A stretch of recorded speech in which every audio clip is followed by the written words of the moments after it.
ಮಹಾಯೋಗಿ ವೇಮನ ಜಯಂತಿ 612ನೇ ವರ್ಷದ ಜಯಂತಿಯನ್ನು ಈಗಾಗಲೇ ನಾವು ಆಚರಿಸಿದ್ದೀವಿ.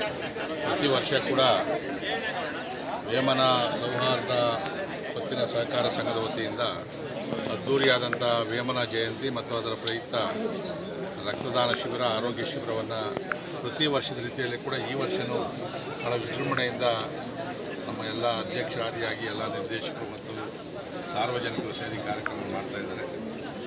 ವೇಮನ ಮಹರ್ಷಿ ಸುಮಾರು 7 ಶತಮಾನಗಳ ಹಿಂದೆ ಜನ್ಮವನ್ನು ತಾಳಿದಂಥ ಮತ್ತು ಇವತ್ತು ಕೂಡ ಪ್ರಸ್ತುತ ಇರ್ತಕ್ಕಂಥ ಅವರ ವಚನಗಳು ಏನು ಹೇಳಿದರು ಇವತ್ತು ಕೂಡ ಅದು ನಿಜ ಆಗ್ತಾ ಇರ್ತಕ್ಕಂಥ ಒಬ್ಬ ಮಹಾ ದಾರ್ಶನಿಕ ಅಂಥ ಒಬ್ಬ ಮಹಾನುಭಾವನ ಹೆಸರಿನಲ್ಲಿ ಜಯಂತಿಯನ್ನು ಇವತ್ತು ನಾವು ಅದ್ದೂರಿಯಿಂದ ಮಾಡ್ತಾಯಿದ್ದೀವಿ. ಮತ್ತು ಸರ್ಕಾರದ ಕಡೆಯಿಂದ ಕೂಡ ಈಗಾಗಲೇ ತಾಲೂಕು ಕಚೇರಿಯಲ್ಲಿ ಕೂಡ ನಾವು ಮಾಡಿದ್ವಿ.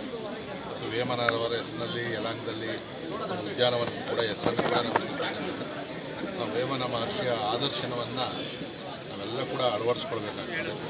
ಯಾಕಂದರೆ ನಮ್ಮ ದೇಶದಲ್ಲಿ ಸಾವಿರಾರು ಜನ ಈ ಥರ ಮಹಾನುಭಾವಗಳು ಇದ್ದಿದ್ದರಿಂದಲೇ ಇವತ್ತು ಕೂಡ ಇನ್ನೂ ಈ ದೇಶ, ಈ ಹಿಂದೂ ಧರ್ಮ, ಈ ಸಂಸ್ಕೃತಿ ಉಳ್ಕೊಂಡಿರ್ತಕ್ಕಂಥದ್ದು. ಸೊ ಅಂಥ ಮಹಾನುಭಾವರಿಗೆ ನಾವು ಗೌರವವನ್ನು ಸಲ್ಲಿಸ್ತಕ್ಕಂಥದ್ದು ನಮ್ಮೆಲ್ಲರ ಆದ್ಯತೆ. ನಾವು ವೇಮನ ಜಯಂತಿ ಕೇವಲ ಪುಷ್ಪಾರ್ಚನೆಯನ್ನು ಮಾಡೋದಲ್ಲ, ಪ್ರತಿ ವರ್ಷ ಕೂಡ ನಮ್ಮ ಈ ಭಾಗದ ಯುವಕರು ಯುವತಿಯರು ಸ್ವಯಂ ಪ್ರೇರಿತರಾಗಿ ರಕ್ತದಾನವನ್ನು ಕೂಡ ಮಾಡ್ತಾಯಿದ್ದಾರೆ.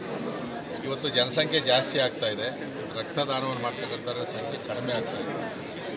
ಇವತ್ತು ಒಬ್ಬ ರಕ್ತ ಕೊಟ್ಟರೆ ಅದು 10 ಜನಗಳಿಗೆ ಆ ರಕ್ತವನ್ನು ಕೊಡ್ತಕ್ಕಂಥದ್ದು ಮತ್ತು ರಕ್ತ ಭಾಳ ಅವಶ್ಯಕತೆ ಇದೆ. ಇಂಥ ಸಂದರ್ಭದಲ್ಲಿ ಎಲ್ಲಕ್ಕಿಂತಲೂ ಕೂಡ ಇವಾಗ ಶ್ರೇಷ್ಠವಾದ ದಾನ ಅಂದರೆ ರಕ್ತದಾನನೇ ಆಗೋದಿಲ್ಲ. ಮೊದಲೆಲ್ಲ ಕೂಡ ಅನ್ನದಾನ ಅವೆಲ್ಲ ಅಂದರೆ ಈಗ ಅನ್ನ ಎಲ್ಲ ಸಿಕ್ಕಾಪಟ್ಟೆ ಇದೆ, ಏನೂ ಸಮಸ್ಯೆ ಇಲ್ಲ. ಅದರ ಕೊರತೆ ಇರ್ತಕ್ಕಂಥದ್ದು ರಕ್ತದ ಸಮಸ್ಯೆ.